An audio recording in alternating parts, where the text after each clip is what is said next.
All right. So yeah, so the question of Sure, sure. Just already.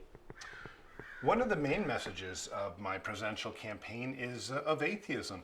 I'm apparently the first visible atheist presidential candidate, and I think the amount of religion that is existing in the United States government is not good for the country. We have an entire U.S. Congress. We have a president. We have a Supreme Court that's 100% religious. And if you talk about separation of church and state, well, that's not a real separation if all the members are religious.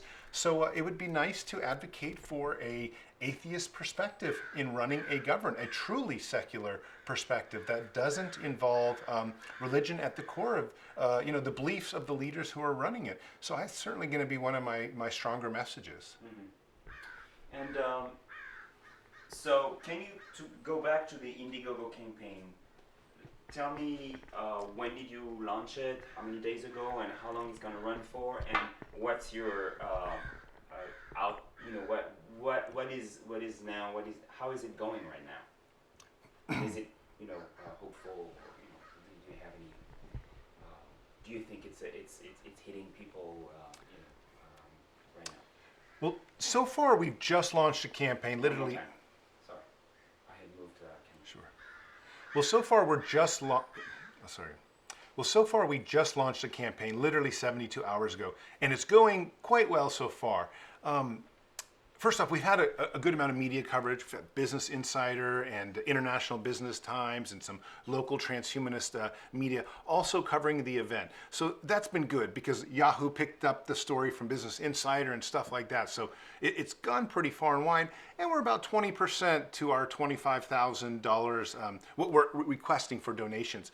But the truth of the matter is, even if we don't succeed in the Indigo campaign, we're still going to continue with the bus because we have funding outside of the Indigo campaign. It's just we wanted to involve the community.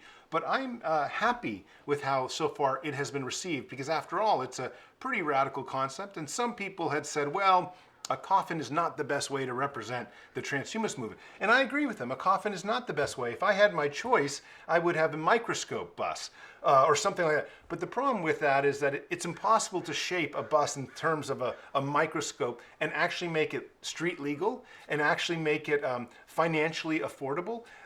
Making a bus into a coffin is actually quite easy, doesn't change the legality of the bus, and allows for the trip to move forward. So that's one of the reasons why we even actually chose a coffin. And also, it is such a striking symbol for a lot of people. I think everyone goes through death. So, we're going to have to use that as a way to say, look, this is what we all are going through. Yet we have the tools, we have the science and the technology to overcome this in a decade or in 2 decades' time if we just put the money into it. And help me put the money into it so that none of us have to watch our family members die. None of us have to die ourselves. We can, as a society, move forward and have much better, longer, healthier lives.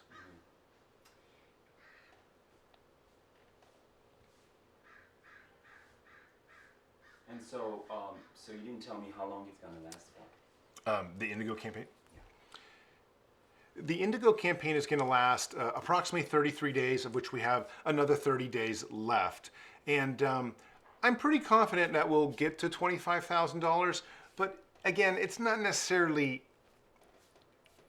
we don't need to have it that we get. I'm going to start again. Go ahead. The Indigo campaign is going to last 33 days, and we have 30 days left. And we're doing pretty good. We're about 20% funded so far. But it's not necessary that we actually reach the full limit. And the reason is that we have flexible funding, which gives us any of the money we actually collect, we get. And we also have some other sort of resources to purchase the bus and to start with the tour. So for me, it's really about just involving the community through the campaign, giving them free perks, this ability that some of them can ride on the bus and some you can pay and then tour the bus. It's a great way to spread the message. So I also see the Indigo campaign sort of as a way of using the media as a way to tell people about the bus in itself. Mm-hmm. And so far, so you have already people in your surroundings or in the transhumanist movement who already support you. And so what are their profile and what is your goal in reaching out, beyond them? What's the typical profile of supporter of transhumanism or the transhumanist party? Well, a typical transhumanist is somebody who has an interest in engineering and science and technology, or even philosophy, and or maybe even especially science fiction. There's a lot of science fiction people who are transhumanists. And they naturally are kind of drawn to this movement of using science and technology to radically enhance themselves and become a far stronger species.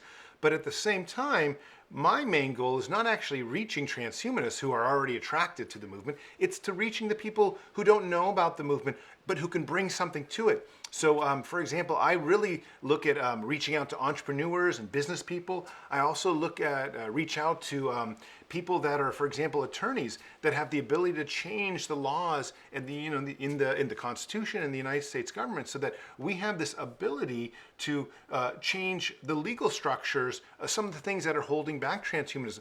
But I also look at normal people in terms of construction workers, waiters and waitresses, and just the average person that you find on the streets. Are they attracted to it? But they can benefit from transhumanism. They can benefit from increased health. They can benefit from their children having access to these technologies that are going to make them, stronger, smarter, live longer, better, and hopefully wealthier as well. So, we reach out to everyone we can reach out to. But I think from a purely philosophical level, I really like reaching out to the entrepreneurs, because we need to get them to develop the transhumanist products. We need to get them to develop artificial limbs. We need to get them to develop robotic hearts. We need to get them to start the companies that are going to make the nootropic drugs that will make our IQ levels go up. These are the things that I'm very interested in. So it's the business community that I actually reach out to probably the most. Let's stop for a second.